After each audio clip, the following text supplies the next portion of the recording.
রহমত পূর্ণ হোক প্রভাত আমার, তাহাজ্জুদ আর ফজরের অভ্যাস আছে যার, রহমত পূর্ণ প্রভাত হয় তার। আলহামদুলিল্লাহি রাব্বিল আলামিন, আসসালাতু ওয়াসসালামু আলা সাইয়্যিদিল মুরসালিন, আম্মা বা'দু, ফাউযু বিল্লাহি মিনাশ শাইতানির রাজীম, বিসমিল্লাহির রহমানির রহিম। আসসালাতু ওয়াসসালামু আলাইকা ইয়া রাসূলুল্লাহ ওয়া আলা আলিকা ওয়া আসহাবিকা ইয়া হাবিবাল্লাহ। আসসালাতু ওয়াসসালামু আলাইকা ইয়া নবিয়াল্লাহ ওয়া আলা আলিকা ওয়া আসহাবিকা ইয়া নূরাল্লাহ। মাদানী চ্যানেলের দর্শক শ্রোতা, আলহামদুলিল্লাহ আরও একবার রহমতপূর্ণ প্রভাত অনুষ্ঠান নিয়ে উপস্থিত হয়েছে এবং আল্লাহ চাই ইনশাআল্লাহ তাআলা আজকের অনুষ্ঠানেও কোনো না কোনো বিষয় নিয়ে আমরা কিছু না কিছু আলোচনাও শোনার সৌভাগ্য অর্জন করব। রহমতপূর্ণ প্রভাত অনুষ্ঠানে আজকে ইনশাআল্লাহ তাআলা কোরআনে পাকের তেলাওয়াত শুনবো, হামদে বারি তাআলা, নাতে রাসূল মকবুল সাল্লাল্লাহু তাআলা আলাইহি ওয়াসাল্লামও শুনবো। এর পাশাপাশি একটি বিষয় নিয়েছি আজকে আলোচনা করার জন্য, নেকির দাওয়াত দেওয়ার জন্য, ভালো কিছু কথা আপনাদের পর্যন্ত পৌঁছানোর জন্য। আল্লাহ চাই ইনশাআল্লাহ তাবারক ওয়া তাআলা বিষয় কি নিয়েছি তাও শেয়ার করব। এর পাশাপাশি আপনাদের কল আর SMS-গুলো আমাদের অনুষ্ঠানে নেওয়ার আমরা চেষ্টা করে থাকি প্রতি অনুষ্ঠানে। আজকেও কলগুলো শুনবো, SMS-গুলো পড়ার চেষ্টা করব। নবী রাহমাত শাফিয়ে উম্মাত সাল্লাল্লাহু তাআলা আলাইহি ওয়াসাল্লামের আলিশান ফরমান, যে ব্যক্তি আমার উপর একবার দুরূদ শরীফ পাঠ করবে, আল্লাহ তাবারক ওয়া তাআলা ওই ব্যক্তির উপর 10 বার রহমত নাজিল করেন। আর যে ব্যক্তি 10 বার দুরূদ শরীফ পাঠ করবে, আল্লাহ তাবারক ওয়া তাআলা ওই ব্যক্তির উপর 100 বার রহমত নাজিল করেন। আমাদের উচিত আমাদের সময়কে, আমাদের দিনকে, আমাদের রাতকে, আমাদের সকালকে, আমাদের সন্ধ্যাকে দুরূদ ও সালামের মাধ্যমে সজ্জিত করা। এই সকাল, এই সন্ধ্যা, এই দিন, এই রাত কাল কিয়ামতের ময়দানে যেন আমাদের পক্ষে সাক্ষ্য দেয়, আল্লাহ তোমার এই বান্দা তোমার হাবিবের উপরে আমার মধ্যে, অর্থাৎ দিনের মধ্যে দুরূদ শরীফ পড়ছে, রাত বলবে আমার মধ্যে দুরূদ শরীফ পড়ছে, সকাল বলবে আমিও সাক্ষী, আর সন্ধ্যা বলবে আমিও সাক্ষী। আল্লাহ তাবারক ওয়া তাআলা দুরূদ ও সালাম বেশি পরিমাণে পড়ার তৌফিক দিক। সাল্লু আলাল হাবিব সাল্লাল্লাহু তাআলা আলা মুহাম্মদ সাল্লাল্লাহু তাআলা আলাইহি ওয়াসাল্লাম। কি বিষয় নিয়েছে আজকে আলোচনা করার জন্য একটু পরেই শুনবো। আসুন আমরা এর পূর্বে ভালো ভালো নিয়ত সহকারে কোরআনে পাকের তেলাওয়াত শুনি, কি আল্লাহ তাআলা আপনার আমার জন্য কি ইরশাদ করেছেন। জি, তেলাওয়াত শুনিয়ে দিন। আউযু বিল্লাহি মিনাশ শাইতানির রাজীম। বিসমিল্লাহির রহমানির রহিম। ওয়ামা লিয়া লা আ'বুদু আল্লাযী ফাতারানী ওয়া ইলাইহি তুরজাউন। আ'আত্তাখিযু মিন দুনিহি আলিহাতান ইন ইউরিদনির রাহমানু বিদুররিন লা তুগনি আন্নী শাফাআতুহুম শাইআন ওয়া লা ইউনকিযুন।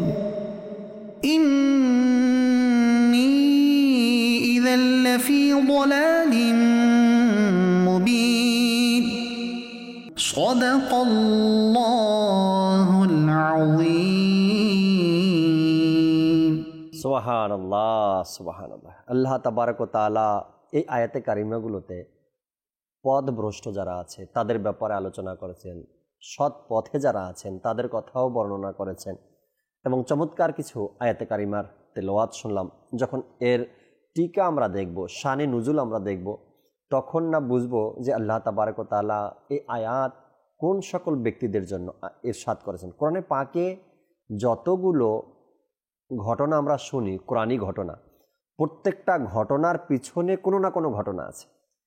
আল্লাহ রসুল সাল্লাল্লাহু আলাইহি সাল্লামের হায়াতে মোবারকার যতগুলো ইতিহাস শুনি, যতগুলো কথা শুনি, যতগুলো ঘটনা শুনি আমরা, প্রত্যেকটা ঘটনার পিছনে কোনো ঘটনা আছে, এটা আপনাকে মানতে হবে। আর যখন আমরা এগুলো অধ্যয়ন করব, পড়ব, তখন জানতে পারবো যে ঘটনার পিছনে কোন ঘটনা লুকিয়ে আছে। এটা একটা রহস্য, এটা একটা ব্যাপার আছে যে যখন আপনি ধর্মীয় বিষয়ে আলোচনা করবেন, তখন এই কোরআনের ঘটনাগুলো, এর শানে নুজুলগুলো যখন আমরা জানবো, তখন এই বিষয় নিয়ে নেকির দাওয়াত দিতেও আমাদের সুবিধা হবে। আল্লাহ পাক তরজমায় কোরআন কানজুল ইমান পড়া, ঘরে রাখার এবং মোহাব্বত করার সে তৌফিক আল্লাহ আমাদেরকে দান করুন। দর্শক, চমৎকার এক বিষয় নিয়েছি। আমরা উঠতে বসতে চলতে ফিরতে আমাদের জবান কিন্তু চলতেই থাকে, আমাদের মুখ চলতেই থাকে। যতক্ষণ পর্যন্ত মানুষ না ঘুমায় আর যতক্ষণ পর্যন্ত অর্থাৎ নিশ্চুপ না হয়, অর্থাৎ যখন ঘুম পড়ে, ঘুম চলে আসে, তখনই একমাত্র মানুষের জবানটা বন্ধ হয়। আর অনেক মানুষ তো ঘুমিয়েও কথা বলে, এমন মানুষ অনেকে পাবেন ঘুমিয়েও কথা বলে। তো এই যে জবানটা সারাদিন চলছে, কত হাজার বাক্য, কত হাজার শব্দ, কত হাজার ওয়ার্ড, কত হাজার কথা আমি প্রতিদিন বলি। এর মধ্যে আল্লাহ তাবারক ওয়া তাআলার জিকির কয়টা আছে, কতবার আল্লাহ তাআলার জিকির আছে, কতবার দুরুদ ও সালাম আছে, এটাও জানা দরকার, দেখা দরকার যে আমি একজন আল্লাহ তাআলার বান্দা হিসেবে আজকে কত হাজারবার আল্লাহ তাআলার জিকির করতে পারলাম। আচ্ছা, জিকিরের মধ্যে আবার অনেক কিছু অ্যাড হয়ে যায়। আল্লাহ তাআলার জিকির করার মধ্যে কোরআনে পাকের তেলাওয়াত রয়েছে, আল্লাহ তাআলার জিকির করার মধ্যে নামাজও রয়েছে, আল্লাহ তাআলার জিকির করার মধ্যে সৃষ্টির আলোচনা করা এটাও রয়েছে, আল্লাহ তাআলার জিকিরের মধ্যে আল্লাহর রসুলের, আম্বিয়াদের, আউলিয়া ইকরামের যে আলোচনাগুলো আমরা করি, তাদের শান ও মর্যাদা নিয়ে যে আলোচনা করি, এগুলোও আল্লাহ তাআলার জিকিরের অন্তর্ভুক্ত। কেন? এগুলো আল্লাহ তাআলার সৃষ্টি, আর সেই সৃষ্টি নিয়েই আমরা কথা বলছি। তো এই যে সারাদিন আমাদের এত হাজার শব্দ আমরা মুখ থেকে বের করি, এর মধ্যে যদি পার্সেন্টেজ আমি দেখি, তবে কত পার্সেন্ট আল্লাহ তাআলার জিকিরের মধ্যে আছে, কত পার্সেন্ট হবে? একটু হিসাব লাগাই যে গতকালকে যত হাজার শব্দ ব্যবহার করছি, তার মধ্যে হয়তো 5%, 10% এরকমেরই হবে, তাই না?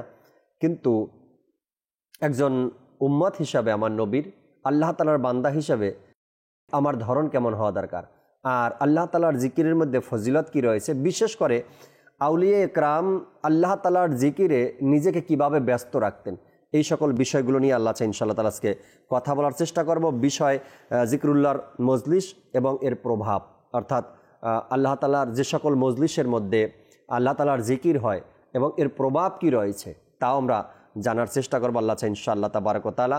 আলোচনা করার জন্য স্টুডিওতে আমাদের মিরাজ আত্তারি ভাই আছেন, আলহামদুলিল্লাহ, তার থেকে আলোচনা শুনবো কোরআন ও হাদিসের। আর রফিক ভাই যেহেতু আমাদের সাথে আছেন, আলোচনায় যাওয়ার পূর্বে একটি হামদে বারি তাআলা শুনি আমরা রফিক ভাই থেকে, এরপর আল্লাহ চাই আলোচনা করবো ইনশাআল্লাহ তাআলা আজকের বিষয় নিয়ে। জি রফিক ভাই।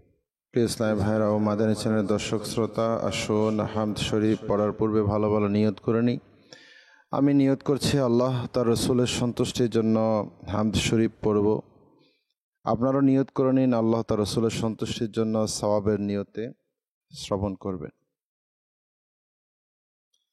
সাল্লি আলা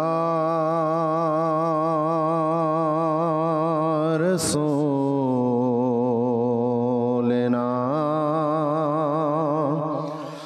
সাল্লি আলা মুহাম্মাদ। हम भी मदीने जाएंगे, आज नहीं तो कल सही, हम भी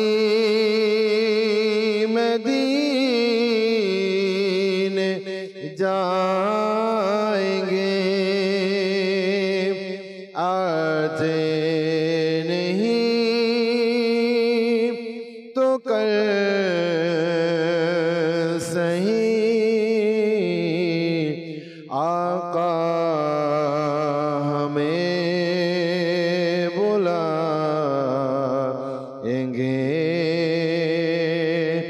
आज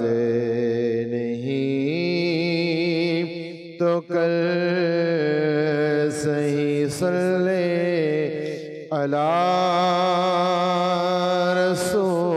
रसूलिना सल्ले अला मुहम्मद।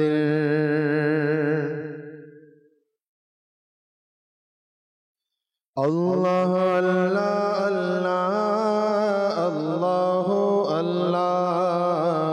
अल्लाह अल्लाह अल्लाह अल्लाह अल्लाह अल्लाह अल्लाह अल्लाह अल्लाह अल्लाह अल्लाह अल्लाह আল্লাহ আল্লাহ আল্লাহ আল্লাহ আল্লাহ আল্লাহ বান্দাকে ক্ষমা করো রহমতে খোদা তোমার বান্দাকে ক্ষমা করো রহমতে খোদা তোমার লা তাকনাতু শুনেছি কোরআনে আমরা তোমার লা তাকনাতু শুনেছি কোরআনে আমরা তোমার আর আল্লাহ আল্লাহ আল্লাহ আল্লাহ আল্লাহ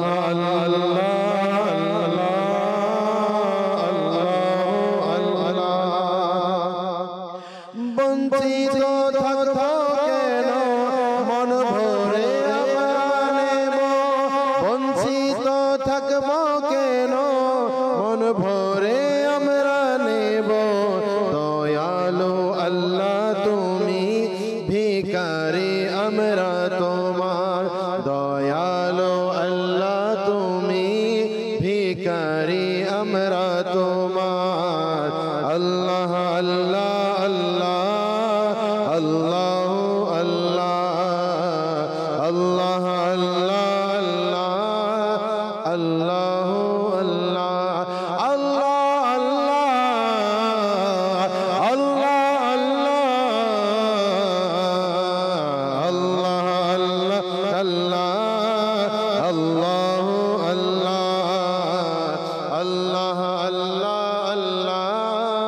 আল্লাহ আল্লাহ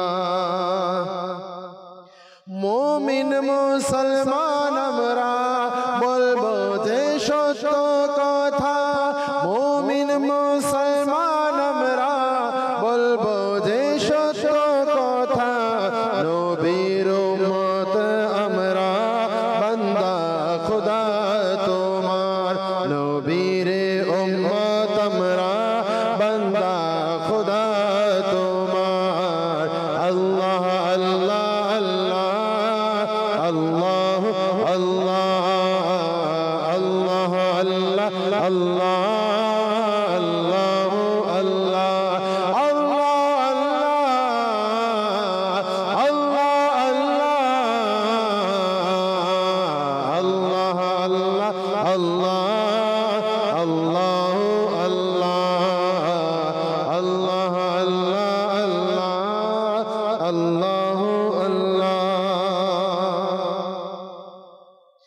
থাকবো যতদিন ভবে স্মরণ করি যেন মনে থাকবো যতদিন ভবে স্মরণ করি যেন মনে এই মুখে যেন থাকে জিকির খোদা তোমার এই মুখে যেন থাকে জিকির খোদা তোমার আল্লাহ আল্লাহ আল্লাহ আল্লাহ আল্লাহ আল্লাহ আল্লাহ আল্লাহ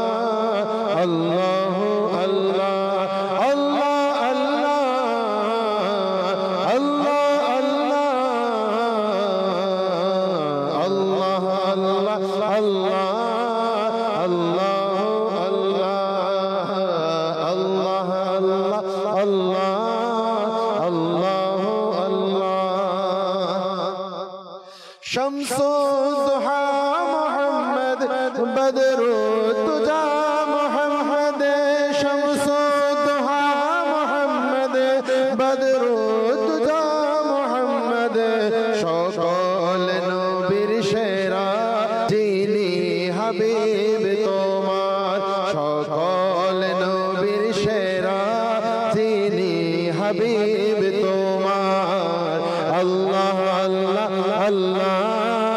আল্লাহ আল্লাহ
এবার আমরা হামদে বারি তাআলা শুনছিলাম, আল্লাহ তাবারক ওয়া তাআলার প্রশংসা।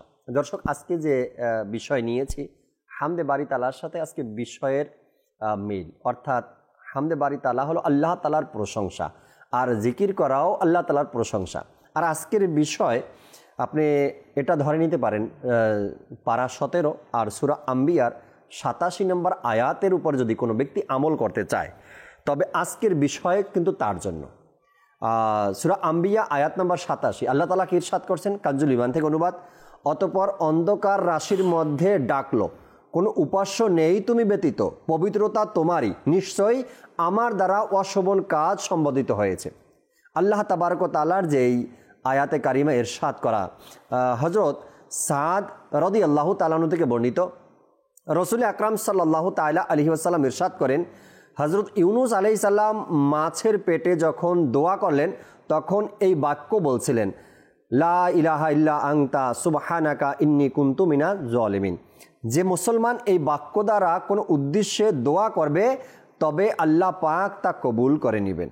তো আল্লাহ তাবারক ওয়া তাআলার সেই সূরা আম্বিয়ার 87 নম্বর আয়াতে পাকের মধ্যে যে অন্ধকারের কথা বলছেন, এরপরে আল্লাহ তাবারক ওয়া তাআলা তাকে ফিরিয়ে আনলেন, এরপরে আল্লাহ রসুল সাল্লাল্লাহু আলাইহি সাল্লাম যে ইউনুস আলাইহিস সালামের মাছের পেটে থাকা অবস্থায় যে দোয়া পাঠ করলেন, আমরা এটাকে সবাই দোয়াই ইউনুস নামেও জানি বা চিনি, পরিচিত। এরপরে হযরত সাদ বিন আবি ওয়াক্কাস রাদিয়াল্লাহু তাআলা আনহু বলেন, আমরা নবী করিম সাল্লাল্লাহু তাআলা আলাইহি ওয়াসাল্লামের নিকট বসেছিলাম, তখন তিনি সাল্লাল্লাহু আলাইহি সাল্লাম ইরশাদ করলেন, আমি তোমাদের এমন বিষয় সম্পর্কে কি বলবো না, যখন তোমাদের মধ্যে কোনো ব্যক্তির উপর কোনো বিপদ বা দুনিয়াবি বালা হতে কোনো বালা অবতীর্ণ হয় এবং সে এর মাধ্যমে দোয়া করলে তবে তার বিপদ ও বালা মুসিবত দূর হয়ে যাবে।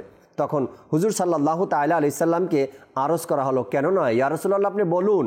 তখন হুজুর সাল্লাল্লাহু আলাইহি সাল্লাম ইরশাদ করলেন, তা হলো ইউনুস আলাইহিস সালামের দোয়া। আর সেই দোয়া কি, লা ইলাহা ইল্লা আনতা সুবহানাকা ইন্নী কুনতু মিনাজ জালিমিন। তো এই যে ইউনুস আলাইহিস সালামের দোয়া, এটাও আল্লাহ তাবারক ওয়া তাআলার জিকিরের শামিল। কোরআনে পাকের যে আয়াতে কারিমা আমরা শুনলাম 17 পারা থেকে, এখানেও আল্লাহ তাবারক ওয়া তাআলার জিকিরের কথা বলা হয়েছে এবং কোরআনে পাকের অসংখ্য জায়গায় মিরাজ ভাই আল্লাহ তাবারক ওয়া তাআলা আল্লাহ তাআলার জিকিরের কথা বলেছেন এবং এটাও বলা হয়েছে কি মানুষের হৃদয়ের প্রশান্তি আল্লাহ তাআলার জিকিরে।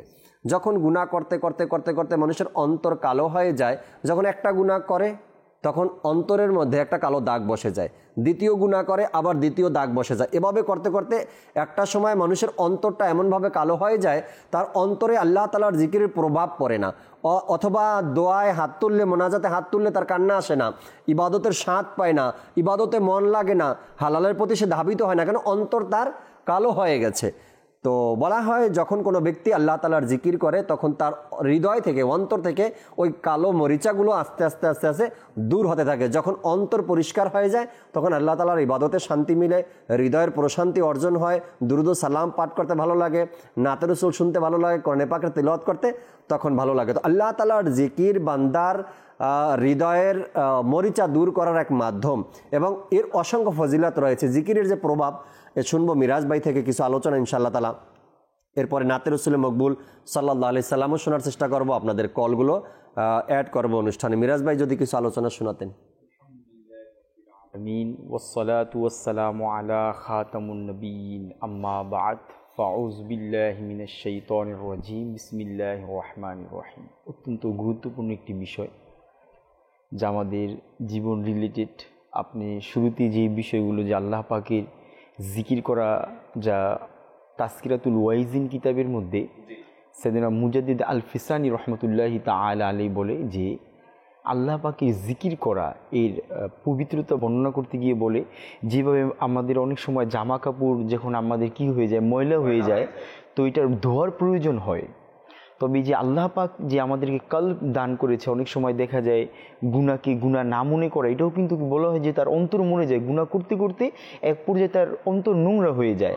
তো মুজাদ্দিদ আল ফিসানি রহমতুল্লাহি তাআলা আলাইহি বলে যে আল্লাহ পাকের জিকির হলো এই অন্তরকে পবিত্র করার একটি মাধ্যম। যেভাবে আমরা সাবান দ্বারা কাপড়কে পরিষ্কার করি, তেমনইভাবে আল্লাহ পাকের জিকিরের মাধ্যমে আমাদের কলব পরিষ্কার হয়ে যায়। তো এর অনেক উপকারিতা হাদিসে পাকের মধ্যে বর্ণিত রয়েছে। সহিহ বুখারীর এক বর্ণনার মধ্যে এভাবে বর্ণনা করা হয় যে রসুল করিম রউফুর রহিম সাল্লাল্লাহু আলাইহি ওয়াসাল্লাম ইরশাদ করে যে আল্লাহ পাকের কিছু ফেরেশতা আছে যারা ভ্রমণ করতে থাকে দুনিয়ার এক প্রান্ত থেকে আরেক প্রান্তে। তো তারা দেখে যে কোথাও আল্লাহ পাকের জিকির হয় কিনা। যখন তারা জিকিরের কোনো মাহফিলকে দেখে তখন তারা ওই মাহফিলকে ঘিরে অর্থাৎ পেস্টুনি দিয়ে তারা ওইখানে কি করতে থাকে, আল্লাহ তাআলার পবিত্রতা বর্ণনা করতে থাকে। যখন তারা মাহফিল শেষে ওইখান থেকে উঠে চলে যায় তখন ফেরেশতারা তাদেরকে বলে যে তোমাদের জন্য সুসংবাদ, তোমাদেরকে মোবারকবাদ, কেননা তোমরা ক্ষমা প্রাপ্ত হয়ে ফিরে যাচ্ছ। অর্থাৎ আল্লাহ পাকের জিকিরের মাধ্যমে যারা এই মজলিসের মধ্যে যারা অংশগ্রহণ করেছিল আল্লাহ পাকের জিকিরের মজলিসে, তো ফেরেশতারা বলে তোমরা কি ক্ষমাপ্রাপ্ত হয়ে যাচ্ছ। এবং অপর এক রেওয়ায়েতে যা সহিহ নাসাইর বর্ণনার মধ্যে এটা এভাবে বর্ণনা করা হয় যে হযরত সাইয়েদনা আবু বুরাইদা রাদিয়াল্লাহু তাআলা আনহু যিনি বর্ণনা করে যে একবার মসজিদে নববী শরীফের মধ্যে আপনার কিছু কি ছিল, অর্থাৎ কেউ জিকিরের হালকা ইলমে দ্বীনের মজলিস ছিল। তো এমন সময় নবী করিম সাল্লাল্লাহু আলাইহি ওয়াসাল্লাম কিছু লোক যারা ইলমে দ্বীনের মজলিসে ছিল, আল্লাহ পাকের জিকিরের মজলিসে ছিল, তো নবী তাদেরকে দেখে ইরশাদ করলে যার খোলাসা যে হে সাহাবা ইকরাম, যে তারা এখানে যতজন বসেছে তাদের সাথে এক একজন ফেরেশতাও বসেছে। তারা যখন আল্লাহ পাকের তাসবিহ অর্থাৎ আল্লাহু আকবার পাঠ করেছে, তাকবীর বলেছে, তারা সুবহানাল্লাহ পাঠ করেছে, তাদের সাথে সাথে ফেরেশতারা ওই রূপ বলেছে সুবহানাল্লাহ। যখন এই ফেরেশতারা তারা আল্লাহ তাআলার বারগাহে উপস্থিত হয়েছে, যখন আল্লাহ তাআলা জানা থাকা সত্ত্বেও ফেরেশতাদেরকে বলে হে ফেরেশতারা, আমার বান্দাকে তোমরা কোন অবস্থায় রেখে আসছো?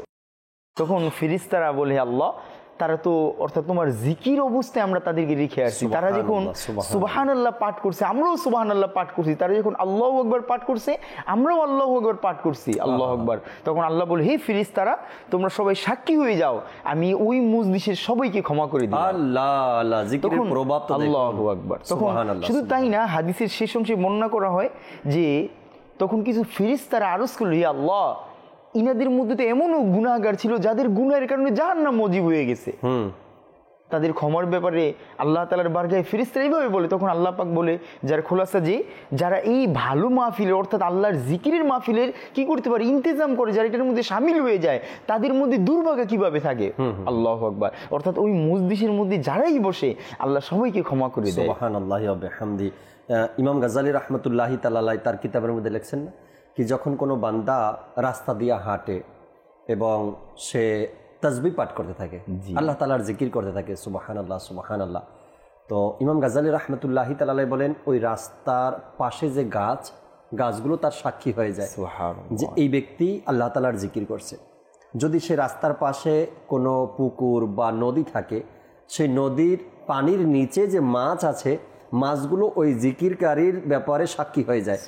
কিয়ামতের ময়দানে ওই সকল সৃষ্টি এই ব্যক্তির ব্যাপারে সাক্ষ্য দেবে, মাওলা আমি শুনেছি এই ব্যক্তি তোমার জিকির করছিল, রাস্তা দিয়ে হাঁটছে কিন্তু সে তার জিকির বন্ধ করেনি, রাস্তা দিয়ে চলতে চলতে সে আল্লাহ তাবারক ওয়া তাআলার যত সৃষ্টিকুল রয়েছে, আপনি হয়তো মাকতাবাতুল মদিনার সর্বপ্রথম যে ফয়জানে সুন্নাত বাংলা হয়েছিল, যে ফয়জানে সুন্নাতটা ছিল সবচেয়ে পুরানটা, এটার মধ্যে এই সকল ঘটনাগুলো পাওয়া যায় জিকিরের ব্যাপারে। ওখানে লেখা আছে আল্লাহ তাবারক ওয়া তাআলার সৃষ্টি জগতের সকল মাখলুক আল্লাহ তাআলার জিকির করে।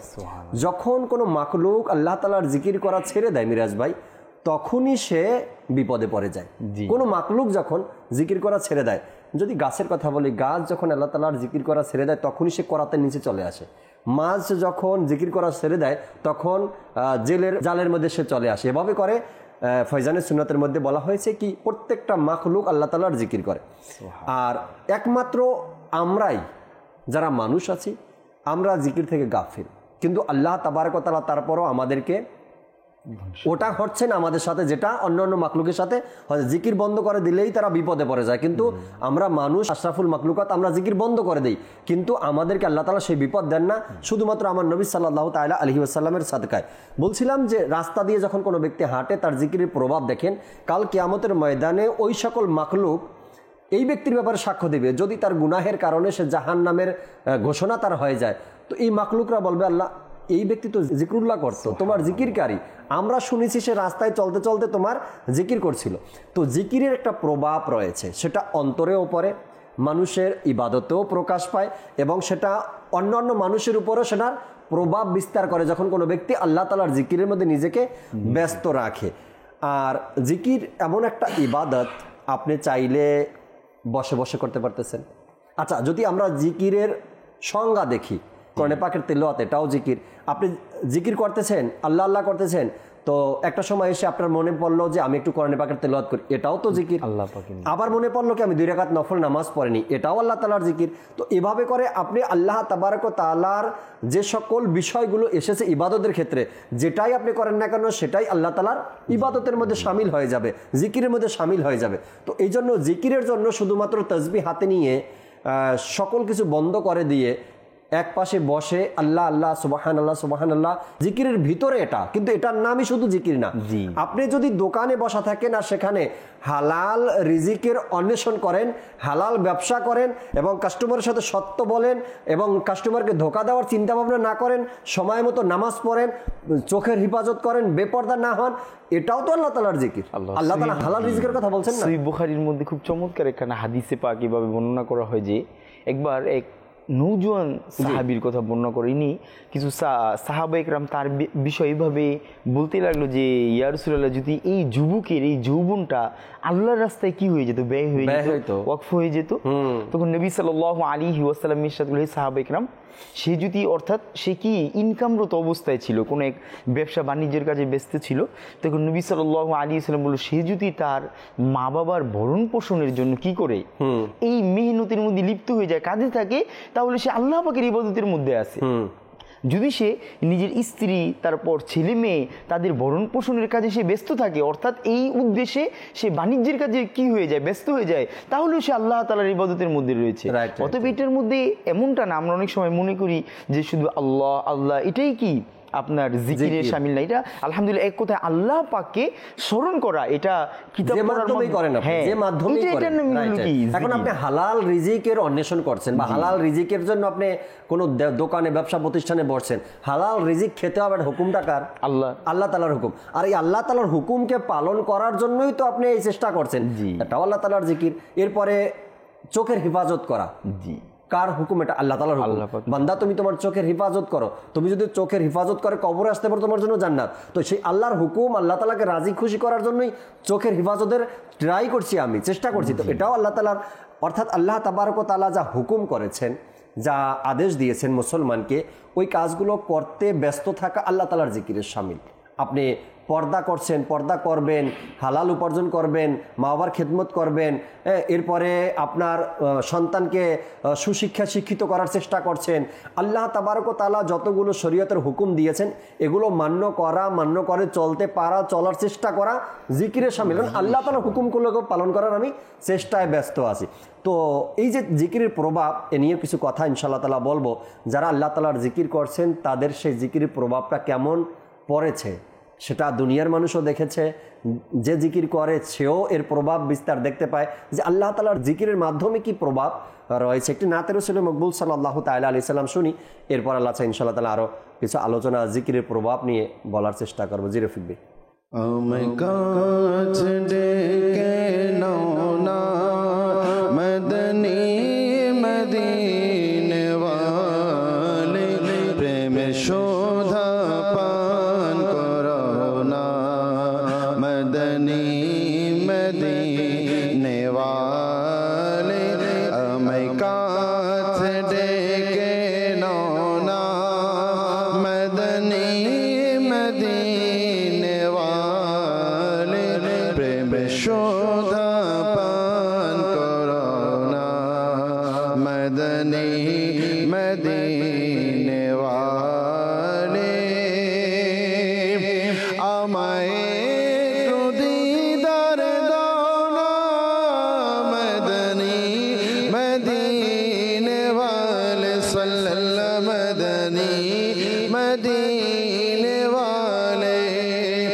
हृदय तुम्हार ठिकाना मदनी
मदनी मदीने वाले हमें काছে ডেকে নাও না मदनी मदीने वाले প্রেমের শোধা পান করো না मदनी मदीने वाले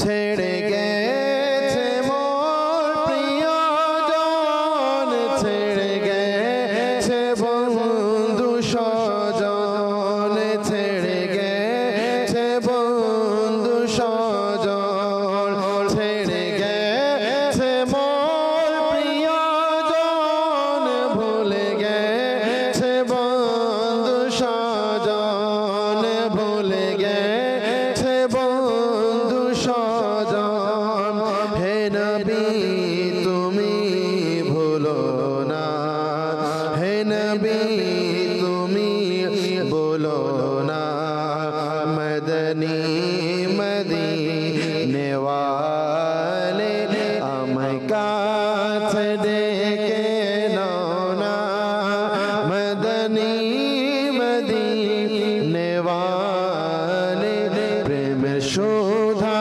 পান করো না মদনী মদীনে वाले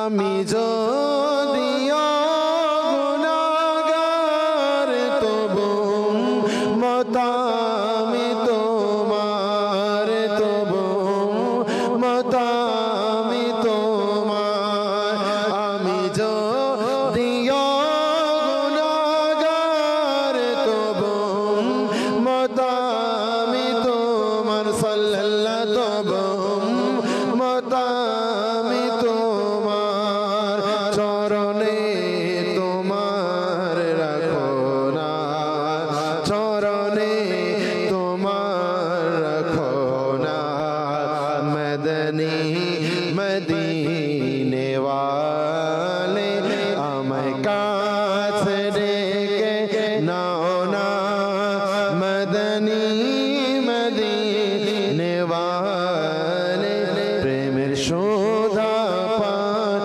করো না মদনী মদীনে वाले আমায় কাছে ডেকে নাও না মদনী মদীনে वाले প্রেমের শোধা পান করো না মদনী মদীনে वाले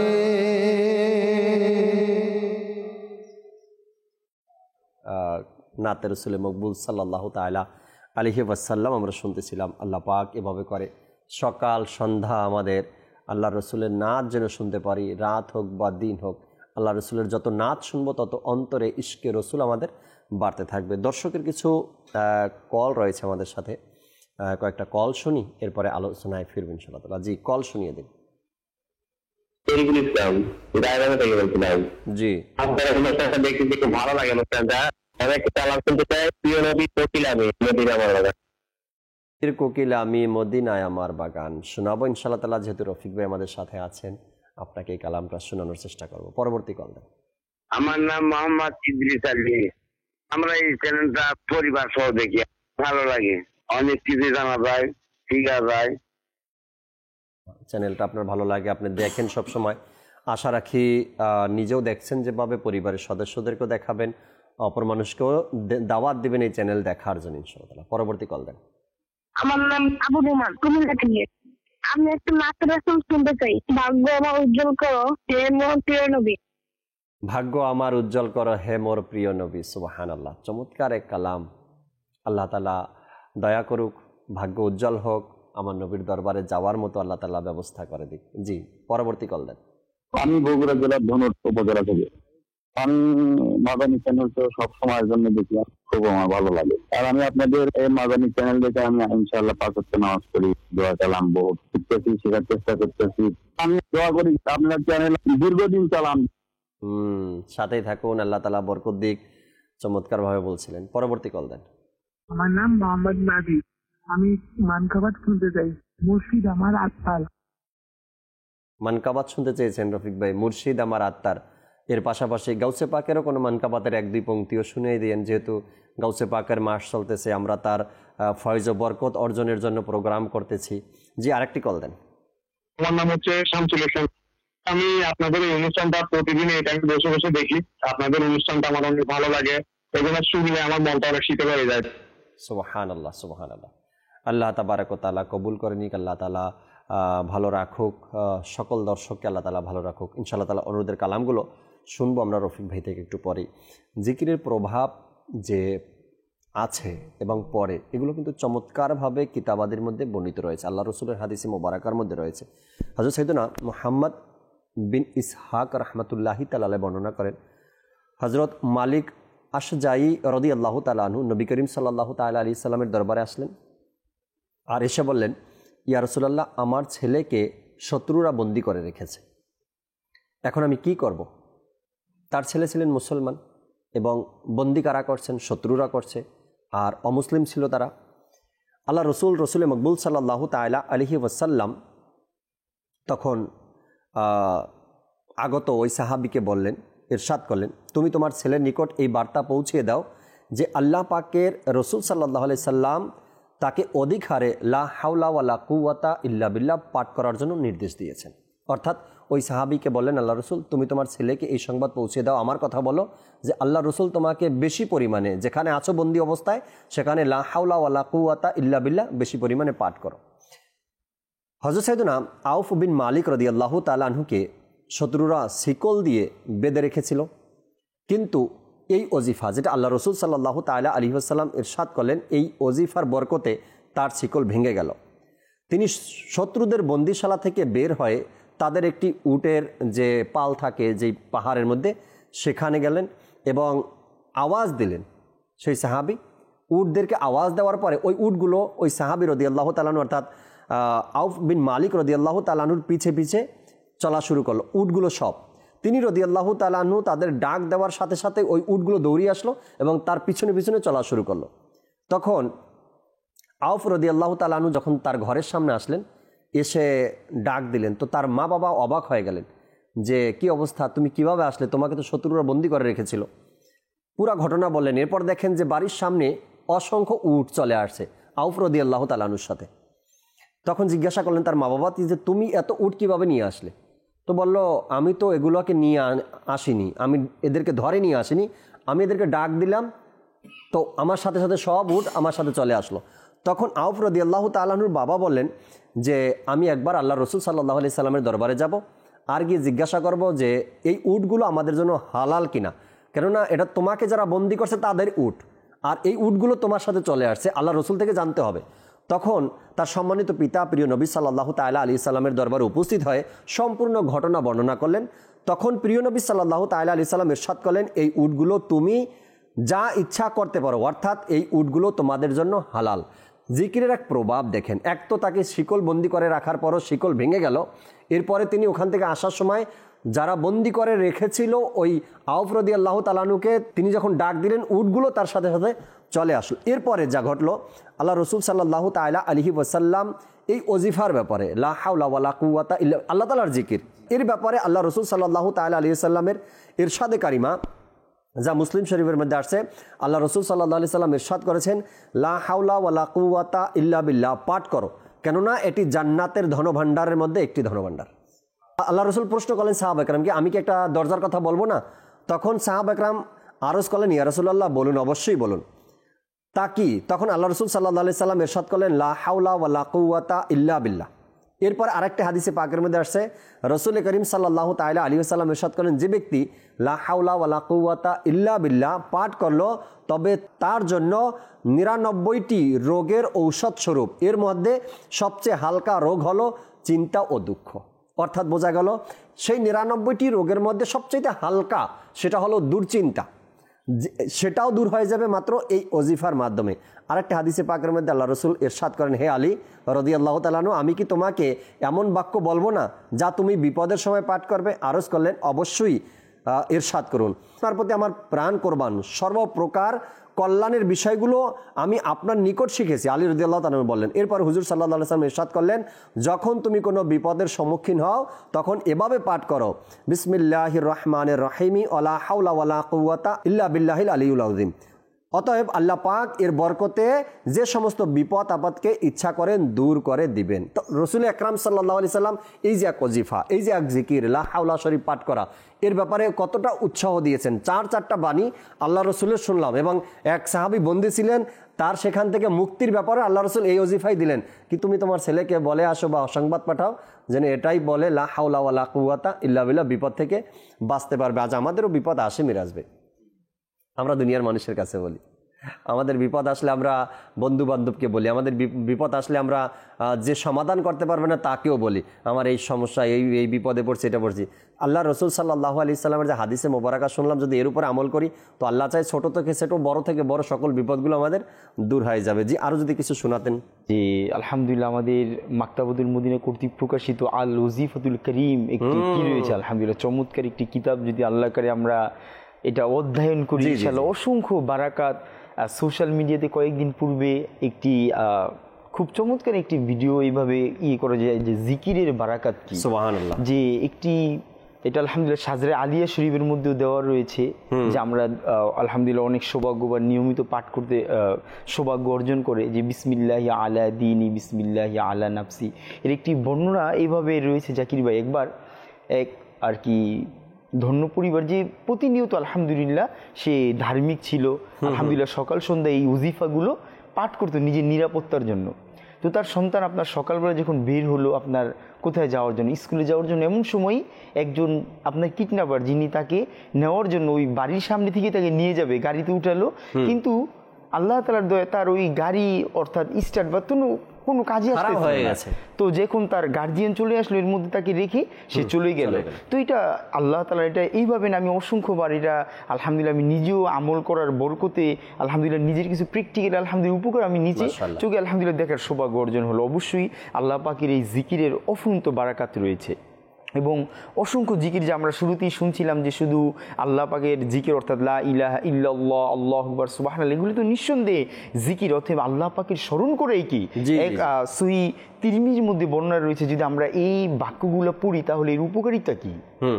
সহিহ তিরমিজির মধ্যে বর্ণনা আছে যে ব্যক্তি একবার সুবহানাল্লাহ বা আলহামদুলিল্লাহ, লা ইলাহা ইল্লাল্লাহ, আল্লাহু আকবার, এই চারটি বাক্য থেকে কোনো একটি বাক্য পাঠ করবে, তবে আল্লাহ পাক ওই ব্যক্তির জন্য জান্নাতে একটি বৃক্ষ রোপণ করবে, যার দৈর্ঘ্য বলা হয় একটি ঘোড়া যদি 70 বছর দৌড়ায় তাহলে তার ছায়া শেষ হবে না। দ্রুতগামী ঘোড়া যদি দৌড়ায় তবে এর ছায়া শেষ হবে না, সুবহানাল্লাহ। এবং এইভাবে অসংখ্য বাক্য রয়েছে যেগুলোর মাধ্যমে একবার সাইয়েদনা আবু হুরায়রা রাদিয়াল্লাহু তাআলা, যা সহিহ বুখারীর বর্ণনা, সাইয়েদনা আবু হুরায়রা রাদিয়াল্লাহু তাআলা রাসূল করিম সাল্লাল্লাহু আলাইহি ওয়াসাল্লামের দরবারে আরজ করল, ইয়া রাসূলুল্লাহ, যে কোন সৌভাগ্যবান কিয়ামতের দিন আপনার শাফাআত দ্বারা ধন্য হবে।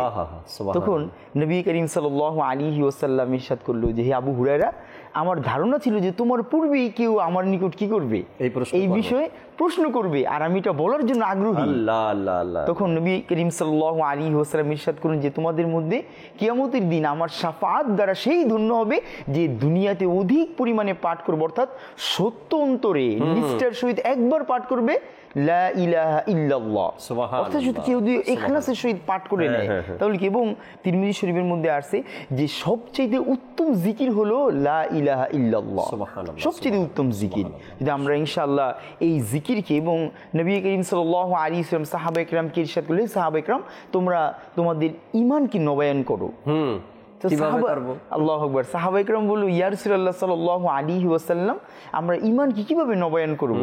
তখন নবী করিম সাল্লাল্লাহু আলাইহি ওয়াসাল্লাম ইরশাদ করলেন যে নিষ্ঠার সহিত তোমরা বারবার কি করো, লা ইলাহা ইল্লাল্লাহ, যেটা কালিমায়ে তাইয়্যিবা, এটা বারবার কি পাঠ করো, এটার মাধ্যমে তোমাদের ঈমান নবায়ন হয়ে যাবে। লা ইলাহা ইল্লাল্লাহ মুহাম্মাদুর রাসূলুল্লাহ সাল্লাল্লাহু আলাইহি ওয়া আলিহি ওয়াসাল্লাম। এভাবে আল্লাহ রাসূল সাল্লাল্লাহু আলাইহি ওয়াসাল্লাম সাহাবায়ে কেরামকে ঈমান নবায়নের কথা বলেছেন, আমাদেরকেও কিন্তু আমাদের পীর মাশায়েখরা দিয়েছেন, তাই না?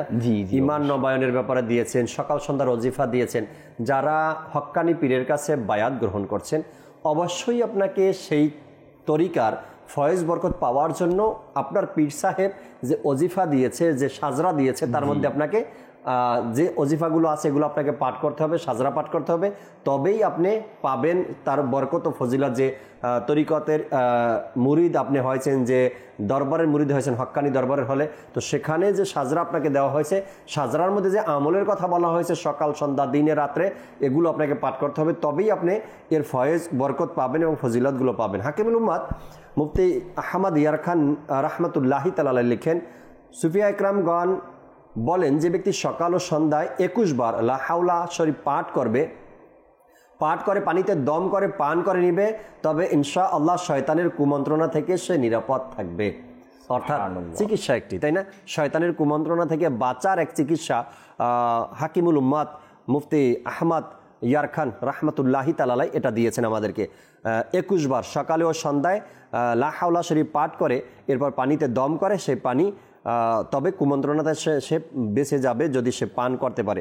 এরপরে আমরা যে আত্মারি বলি, আমরা তো কেবলা শাইখে তরিকাত আমির আহলে সুন্নাতের মুরিদ, আমাদের জন্য যে সাজরা শরীফ রয়েছে আমির আহলে সুন্নাতের সাজরায় কাদিরিয়া, রেজাবিয়া, আত্মারিয়া, এর মধ্যেও সকাল সন্ধ্যা পাঠ করার জন্য 12 পৃষ্ঠার মধ্যে তিনিও দিয়েছেন যে আমরা যেন অজিফাগুলো পাঠ করি, লা হাওলা শরীফ বেশি পরিমাণে পাঠ করি। তো এজন্য আমাদেরকে আল্লাহ তাআলার জিকির বা অজিফা বা কোরআনে পাকের আয়াতুল কুরসিকে দেখি আমরা 3য় পারার সূরা বাকারার, তাই না? আয়াতুল কুরসিকে দেখি, এর আয়াতুল কুরসির তো শান ও মান মর্যাদা যত বলবেন তারপরও কমবে না। তো এই যে এটাও আল্লাহ তাআলার জিকির, আয়াতুল কুরসি পাঠ করা। বলা হয় যে ঘরের মধ্যে সকালে আয়াতুল কুরসি পাঠ করা হয় তো সারা দিন সেই ঘর আল্লাহ তাআলার হেফাজতে থাকে। যে ঘরের মধ্যে সন্ধ্যায় আয়াতুল কুরসি পাঠ করা হয় সে ঘর সারা রাত আল্লাহ তাআলার হেফাজতে থাকে। চুরি ডাকাতি আগুন লাগা থেকে আল্লাহ তাআলা সেই ঘরকে হেফাজত দান করেন। তো এই যে জিকরুল্লাহ, আল্লাহ তাআলার জিকির, এর প্রভাব অবশ্যই রয়েছে এবং যারা জিকির করে তারা এর প্রভাব দেখে, পায়। হৃদয়ের প্রশান্তি, অন্তরের শান্তি, সুকুন এবং আল্লাহ তাআলার জিকির করার পরে তার যে এক অন্তরের প্রশান্তি মিলে, এটা হয়তো বা অন্য কোনো কাজে, অন্য কোনো কিছুতেই পাবেন না আপনি। আমরা অনুরোধের কালামগুলো শুনি আমাদের রফিক ভাই থেকে, এরপর ইনশাআল্লাহ তাবারাক ওয়া তাআলা শেষ কিছু আলোচনা শুনে আমরা এরপরে সালাতু সালামও পাঠ করবো ইনশাআল্লাহ তাআলা। জি রফিক ভাই।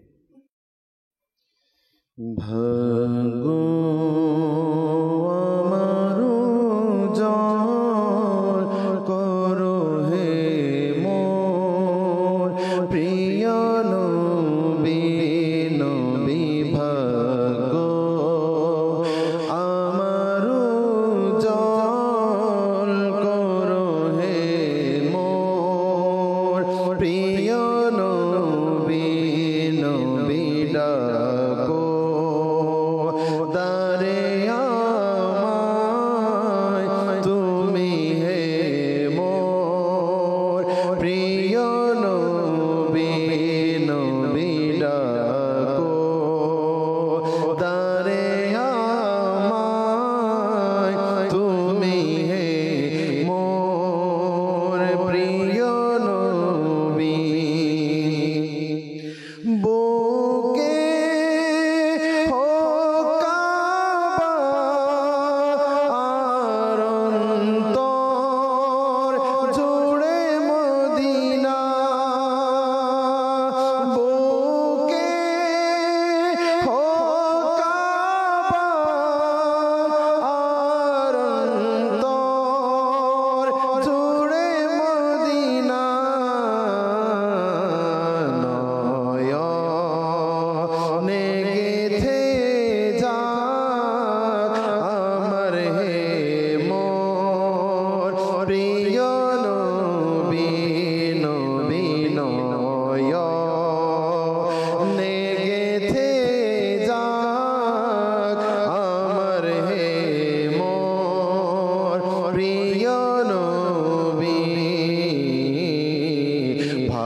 মগ্ন থাকি করি তারি গুণগান বলো আল্লাহ আল্লাহ আল্লাহ আল্লাহ আল্লাহ আল্লাহ আল্লাহ আল্লাহ আল্লাহ আল্লাহ আল্লাহ আল্লাহ নবী নবী নবী নবী থাকে শুধু জপনে আছে আল্লাহ হরে রহমত প্রিয় নবীর কারণে নবী নবী নবী নবী থাকে শুধু জপনে আছে আল্লাহ হরে রহমত প্রিয় নবীর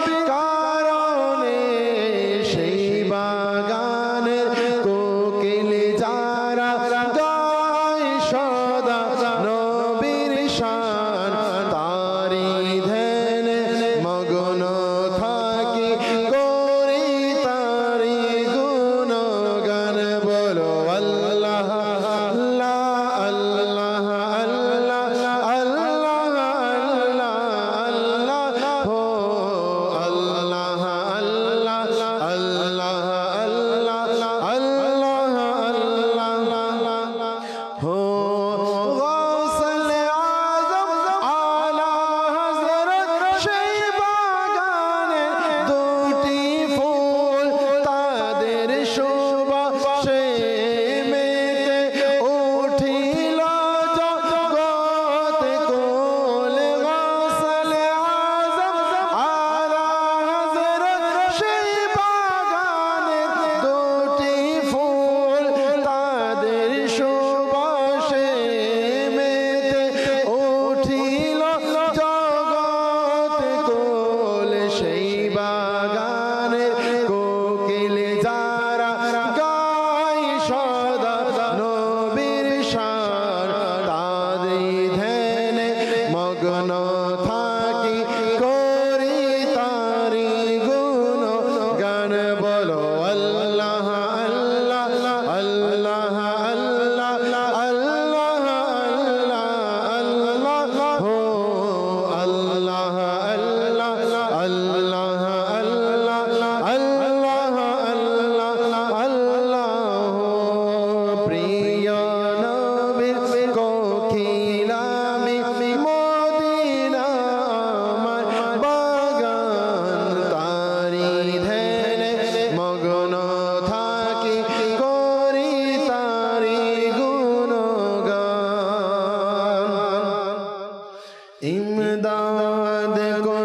ইমদাদ কোন আসবাদ हम आजाद कुन दर्दीनो दुनिया शाद कुन दर्दीनो दुनिया शाद कुन या से आजम दस्तगीर इमदाद कुन इमदाद कुन औलियाद गर्भ তুমি या से आजम दस्तगीर औलियाद गर्भ তুমি या से आजम दस्तगीर सूफी गणेर इमाम তুমি या से आजम दस्तगीर इमदाद कुन अज़बंदे गम आजाद कुन दीनो दुनिया शाद कुन दर दीनो दुनिया शाद कुन या से आजम दस्तगीर इमदाद कुन अज़बंदे गम आजाद कुन दर दीनो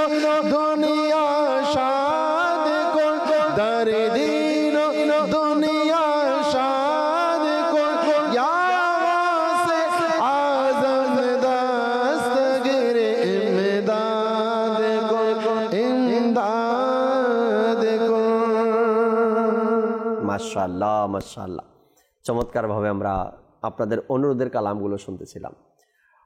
প্রতিদিনই আমরা চেষ্টা করি দর্শকের অনুরোধের কালামগুলো শোনানোর জন্য, বিশেষ করে রহমতপূর্ণ প্রভাত অনুষ্ঠানে। আল্লাহ তাবারক ওয়া তাআলা সকল দর্শককে ভালো রাখুক, যারা কল করেছেন, SMS করেছেন, আল্লাহ তাআলা হিফাজত দান করুক। আমরা আলোচনা করছিলাম জিকিরের প্রভাব। আমরা মিরাজ ভাই, যখন আউলিয়া ইকরামের জীবনী আমরা অধ্যয়ন করি, তখন তাদের অবস্থাগুলো যখন পড়ি কিতাবের মধ্যে, বিশেষ করে আপনারা যদি দেখি, আমাদের গাউসে পাকের কথা যদি বলি, আমরা যদি ইমামে আজমের কথা বলি, আমরা যদি মুজাদ্দিদ আলফিসানি রহমতুল্লাহি তাআলার প্রতি জুনাইদ বাগদাদির কথা বলি, বলা হয় তাদের জিকিরের প্রভাব এমন ছিল, তাদের শরীরের রং পরিবর্তন হয়ে যেত, চেহারার রং পরিবর্তন হয়ে যেত, জিকিরের প্রভাব তারা এমন করত। আর তারা আল্লাহ তাবারক ওয়া তাআলার এত নৈকট্যশীল বান্দা কিভাবে হলেন, তাদের ব্যাপারে আমরা শুনি না যে তারা যখন কারোর সাথে কথা বলে, তো অমুসলিম যদি হয়, কাফের যদি হয়, ইমান নিয়ে আসে। খাজা গরিবে নওয়াজ রহমতুল্লাহি তাআলার ব্যাপারে শুনলাম যে তিনি 90 লক্ষকে মুসলমান বানিয়েছেন, তাই না? জি। এই যে পাওয়ার আল্লাহ তাআলা দিয়েছেন, এত নৈকট্যশীল বান্দা আল্লাহ তাআলার হয়েছেন, কিভাবে হলেন? অবশ্যই আল্লাহ তাবারক ওয়া তাআলার রাজি খুশি করার মতন কাজ তারা করেছেন, তাই না? এমন কাজ করেছেন, আল্লাহ তাআলা রাজি হয়েছেন, আর আল্লাহ তাবারক ওয়া তাআলা সেই ক্ষমতা তাদেরকে দিয়েছেন। কখনো কারো ব্যাপারে শুনি বছরের পর বছর তারা রোজা রাখেন, না খেয়ে দিনে অতিবাহিত করেন। কারো কথা শুনি 12 বছর জঙ্গল অতিবাহিত করছেন। কারো কথা শুনি যে 1 গ্লাস পানি আর কাঠের রুটি সামনে রেখে দিয়ে প্রতিদিন সকাল এটাই বলতেন যে, হে পানি রুটি, আজকে যদি তোমার খেয়ে নেই, কালকে কি খাবো? থাক, আজকে খাবো না, আগামীকালকে খাবো। এভাবে বলে বলে কাঠের রুটিকে বলছে এই কথা, আর 1 গ্লাস পানিকে এভাবে বলে 12 বছর অতিবাহিত করেছেন। এই সকল ব্যক্তিরা আল্লাহ তাআলার এত নৈকট্যশীল কিভাবে হলেন? অবশ্যই আল্লাহ তাবারক ওয়া তাআলার সেই পছন্দনীয় কাজগুলো তিনি করেছেন, আর পছন্দনীয় কাজই হল আল্লাহ তাআলার জিকির করা। আর আজকে আমরা সেই জিকিরের প্রভাব তাদের জীবনীতে দেখি। যা বলতেন মানুষকে তাই মেনে নিত, যা বলতেন মানুষ তাই করত। ইব্রাহিম বিন আদম রাহমাতুল্লাহি তাআলার কথা শুনি কি তিনি খাবারের পরে মেহমান হয়ে গেলেন, যখন খাবারের পরে গরম তাওয়ার উপরে দাঁড়িয়ে বললেন যে, আল্লাহ আমি আজকের একবেলা খাবারের হিসাবে আমি আদা রুটি খেলাম, মওলা এখন তুমি আজকের এই খাবারের হিসাবটা এখন তুমি আমার থেকে নিয়ে নাও, আমি কিয়ামতের ময়দানে জবাব দিতে পারবো না, সেই শক্তি সেই ক্ষমতা আমার কাছে নেই। দুনিয়াতে খেলাম, দুনিয়াতেই জবাব দিচ্ছি, তুমি দুনিয়াতে আমার হিসাব নিয়ে নাও। বাকিদেরকে বললো তোমরাও এক এক করে আসো, তাওয়ার উপরে দাঁড়াও, আর আজকে দুপুরে যা খেয়েছো তার হিসাব দিয়ে নাও। তখন সবার অন্তরে এই কথাটার প্রভাব কিভাবে পড়লো? সবাই তো তওবা করে নিল, আতঙ্কের মধ্যে পড়ে গেল, আপনার পক্ষে সম্ভব, আমরা গুনাহগার, আমাদের পক্ষে সম্ভব না। আচ্ছা, এই কথাটাই, সেম কথাটাই আপনি আমি বলি, কাউকে মানবে কেউ? কেন এই জন্য মানবে না? আমাদের মধ্যে সেই জিকির নাই, আমাদের মধ্যে সেই আমল নাই, আমাদের মধ্যে সেই আল্লাহ তাআলার সন্তুষ্টিমূলক কাজ নাই। এই কারণে মানুষ আমাদের কথাগুলো মানবে না, বাবা শুনবে না। তো আল্লাহওয়ালা ব্যক্তিরা এমন কিছু ইবাদত, রিয়াজত, আল্লাহ তাআলার সান্নিধ্য বা আল্লাহ তাআলার নৈকট্যশীল বান্দা এমনভাবে হয়েছেন, তার সাথে সম্পর্ক রাখা প্রত্যেকটা বিষয় আল্লাহ তাআলা এমনভাবে দামি বানিয়েছেন যে আমরা গুনাহগারের জন্য উপকারী উপকার, তাই না? উপকারী উপকার। কেননা ওই জিনিসটা, ওই বস্তুটা আল্লাহর ওলির সাথে টাচ হয়ে গেছে, আল্লাহর ওলির সাথে সংস্পর্শে চলে আসছেন। ওই গাছটাও, ওই জিনিসগুলো, ওই বস্তুগুলো এখন আমরা গুনাহগারের জন্য কি হয়ে গেছে? মোবারক হয়ে গেছে, ওটা একটা ওসিলা হয়ে গেছে। এই জন্য আমরা ওসিলা ধরি আর বলি আল্লাহ তাআলার নেক বান্দার ওসিলায় মাওলা তুমি আমাদেরকে ক্ষমা করে দাও। তো এই যে বিষয়গুলো আছে, আমরা শুনি আল্লাহর ওলিদের জীবনী, মনের মধ্যে প্রশ্ন আসে তারা এত পাওয়ার কিভাবে অর্জন করলেন? এই পাওয়ার অর্জন করার পিছনে আল্লাহ তাআলার ইবাদত, রিয়াজত, জিকির এগুলো আছে। যদি আমরা ধরুন দেখি, আল্লাহু আকবার, প্রতি আউলিয়া ইকরামের জীবনী আল্লাহু আকবার আমাদের জন্য যেন এক এক আলহামদুলিল্লাহ, অর্থাৎ উদাহরণের দিক থেকে অনন্য। আমি যদি খুদ খাজা গরিবে নওয়াজ রহমতুল্লাহি তাআলার ইবাদতের ব্যাপারে কিতাবের মধ্যে এভাবে বর্ণনা করা হয়নি, প্রায় এমন হতো অনেক সময় টানা 41 দিন পর্যন্ত একটি গুহার মধ্যে, একটি গর্তের মধ্যে ইবাদত করতো। আর যখন সে ওইখান থেকে বের হতো, তার হালত এমন হতো যে কোনো কাফির বা কারো দিকে নজর পড়লে সে সাথে সাথে কালিমায়ে তৈয়বা পাঠ করার সৌভাগ্য অর্জন করত। অর্থাৎ জিকরুল্লাহর প্রভাব এমনভাবে সে যখন ইবাদত কোরআন কারীমের তেলাওয়াত করে বা কারো দিকে তাওয়াজ্জু করতো, সে মুহূর্তের মধ্যে কি তার অন্তরের পরিবর্তন চলে আসতো। এইভাবে আলহামদুলিল্লাহ আউলিয়া ইকরামের প্রতিটা আলহামদুলিল্লাহ জীবনের এক এক দিক আলহামদুলিল্লাহ জিকিরের অনন্য এক উদাহরণ। যদি আমরা তাদের নকশা কদমকে অনুসরণ করি, আর এর ব্যাপারে তো চমৎকার হাদিসে পাকও বর্ণিত রয়েছে, যারা আল্লাহ পাকের জিকির করে, যেমনটা সহিহ তিরমিজির মধ্যে জিকির তো অনেক রয়েছে, এর মধ্যে হয়তো মাদানী চ্যানেলের দর্শক শ্রোতা এই মুহূর্তে অনেকেই রয়েছে হয়তো ভাবতে পারে যে আমরা কোন কোন জিকিরগুলো, আমরা শুরুতেই কিন্তু এটা ডেফিনিশন আলহামদুলিল্লাহ জিকির কাকে বলে, আল্লাহ পাকের স্মরণ কি জিকির বলা হয়, এর মধ্যে উত্তম কিছু জিকিরের কথা বর্ণনা করা হয়। যেমনটা আমরা অনেক সময় সুবহানাল্লাহি ওয়া বিহামদিহি পাঠ করি, এটা কিন্তু জিকিরের মধ্যে অনেক আফজাল একটি জিকির। কিতাবের মধ্যে বর্ণনা করে হযরত আবু হুরায়রা রাদিয়াল্লাহু তাআলা আনহু বর্ণনা করে যে রাসূল আকরাম সাল্লাল্লাহু আলাইহি ওয়াসাল্লাম ইরশাদ করে, যে ব্যক্তি 100 বার সুবহানাল্লাহি ওয়া বিহামদিহি পাঠ করবে তার গুনাহ ক্ষমা করে দেওয়া হবে, যদিও তার গুনাহ সমুদ্রের ফেনা সমপরিমাণ হয়। আল্লাহু আকবার। এবং অপর এক হাদিসে পাকের মধ্যে এটাও বর্ণিত রয়েছে, হযরত আবু উমামা রাদিয়াল্লাহু তাআলা আনহু বর্ণনা করে যে রাসূল আকরাম সাল্লাল্লাহু আলাইহি ওয়াসাল্লাম ইরশাদ করেছে, যার জন্য রাতে ইবাদত করা কঠিন বা নিজের সম্পদ খরচ করা কৃপণতার কারণ বা আল্লাহ তাআলার পক্ষে অর্থাৎ জিহাদ করা এটাও ভয়ের কারণ হয়, তবে সেই যেন বেশি পরিমাণে সুবহানাল্লাহি ওয়া বিহামদিহি পাঠ করে, কেননা এটা আল্লাহ পাকের নিকট তার রাস্তায় স্বর্ণ পাহাড় পরিমাণ স্বর্ণ সদকা করার চাইতে উত্তম। এবং বলা হয়েছে রিওয়ায়াত মোতাবেক যে জিহাদ করা এর চাইতে উত্তম। তো আমরাও যেন এর সৌভাগ্য অর্জন করি। এবং হযরত সাইয়্যিদুনা আব্দুল্লাহ রাদিয়াল্লাহু তাআলা আনহু বর্ণনা করে যে রাসূল আকরাম সাল্লাল্লাহু আলাইহি ওয়াসাল্লাম ইরশাদ করে, যে সুবহানাল্লাহি ওয়া বিহামদিহি পাঠ করবে তার জন্য জান্নাতে একটি খেজুর গাছ লাগানো হবে। সুবহানাল্লাহ। সব কিন্তু আল্লাহ পাকের জিকির, আর আমরা অনেক সময় এই জিকিরগুলো আমরা আলহামদুলিল্লাহ করেই থাকি, যেন এমন হয়ে যায় আমরা চলতে ফিরতে উঠতে বসতে আলহামদুলিল্লাহ আমাদের অভ্যাসে মোবারকা। কেননা আজ যদি আমরা দেখি জাকির ভাই, এটা বলা বাহুল্য যে যেই দিন থেকে আমাদের হাতে ফোন চলে আসলো স্মার্ট বা এই সমস্ত নেট ফেসবুকের ব্যবহার চলে আসলো, ওই দিন থেকে পূর্বেতে একটা সময় ছিল যে অনেক মুরব্বিয়ান ইকরাম যারা যুবক যারা তাদের হাতে তাসবিহ কাউন্টার অনেক সময় দেখা যেত, কিন্তু আমরা আমাদের এই সময়ে বর্তমানে দেখা যায় কেউ ফ্রি হলেই সময় কাটতেছে না, তো আমরা মোবাইল নিয়ে বসে যাই ফেসবুকের মধ্যে ইউটিউবের মধ্যে, মাজাল্লাহ কি কি হয় এইখানে আমরা সবাই জানি। তো যেই দিন থেকে এই নেটের অপপ্রচার আমাদের মাঝে চলে আসছে, ওই দিন থেকে কিন্তু আমরা তা আল্লাহ পাকের জিকির থেকে অনেকটা কি হয়ে গিয়েছি, গাফিল হয়ে গেছি। আর এই বিষয়ে কিন্তু পবিত্র কোরআনে মাজিদের মধ্যে সূরা মুনাফিকুনের 9 নম্বর আয়াতে আল্লাহ তাআলা ইরশাদ ফরমান, হে ঈমানদারগণ, তোমাদের ধন সম্পদ না তোমাদের সন্তান সন্ততি কোনো কিছুই যেন তোমাদেরকে আল্লাহর স্মরণ থেকে উদাসীন না করে, আর যে কেউ এমন করে ওই সমস্ত লোক ক্ষতির মধ্যে রয়েছে।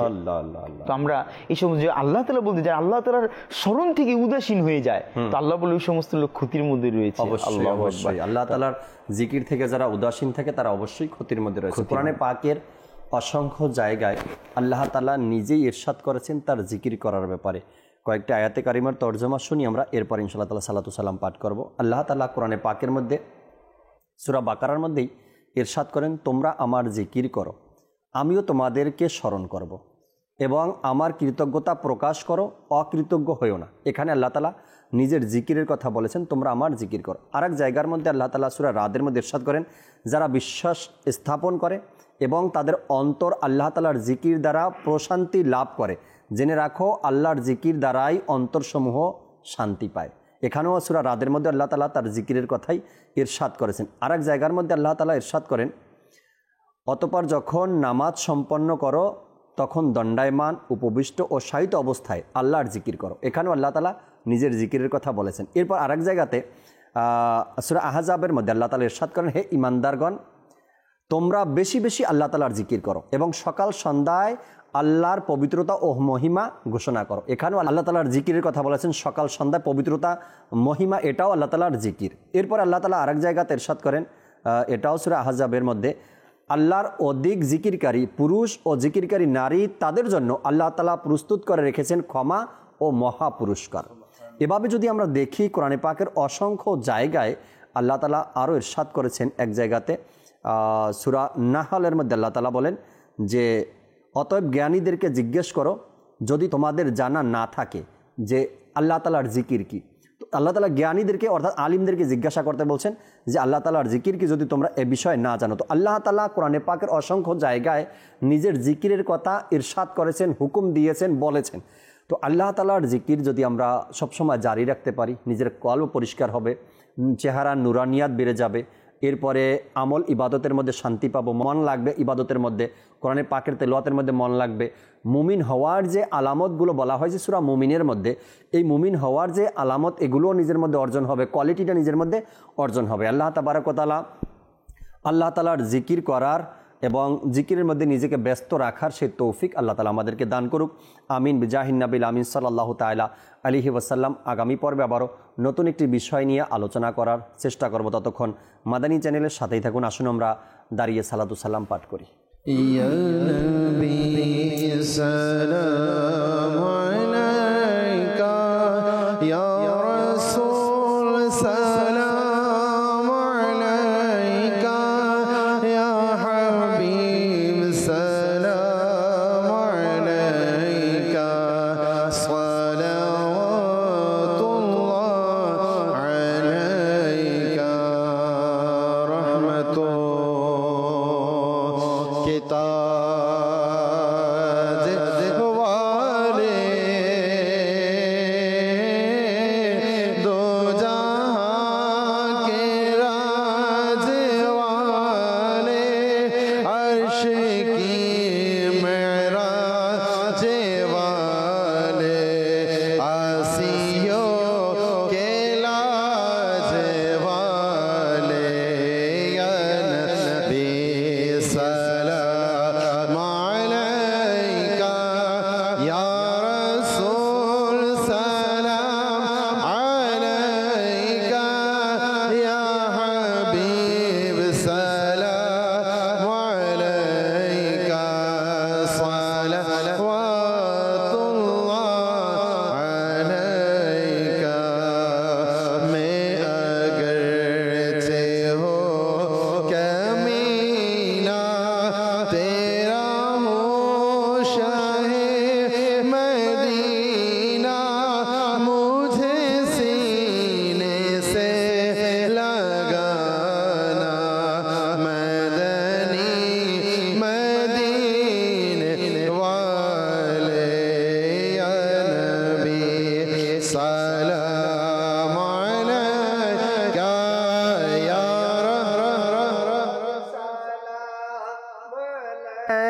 का, या हबीब सलाम अलैका, सलावतुल्लाह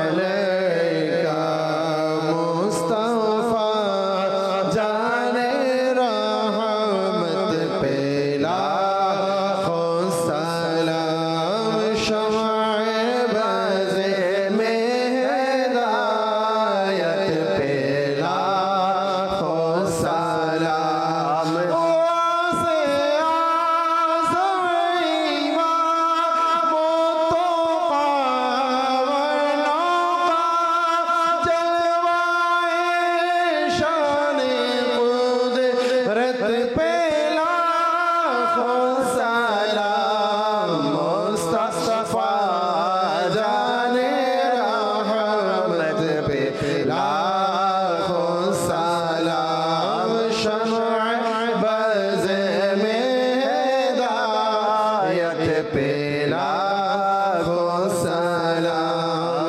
डाल दी क़ल्बों में अज़मते मुस्तफा सैयदी आला हज़रत पे लाखों सलाम। फैज़ से जिनके लाखों नमाज़ी बने, फैज़ से जिनके लाखों इमाम सजे, उस अमीर अहले सुन्नत पे लाखों सलाम, मुस्तफा जाने रहमत पे लाखों सलाम, शम्अ बज़े में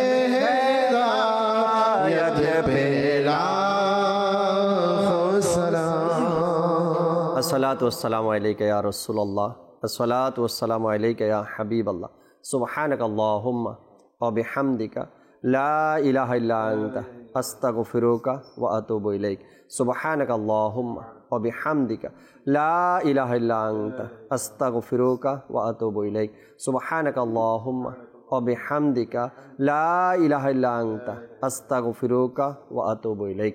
আসসালাতু ওয়াসসালামু আলাইকা ইয়া নবী আল্লাহ ওয়া আলা আলিকা ওয়া আসহাবিকা ইয়া নূর আল্লাহ লা ইলাহা ইল্লাল্লাহু মুহাম্মাদুর রাসূলুল্লাহ। রহমত পূর্ণ হোক প্রভাত আমার, তাহাজ্জুদ আর ফজরের অভ্যাস আছে যার, রহমত পূর্ণ প্রভাত হয় তার।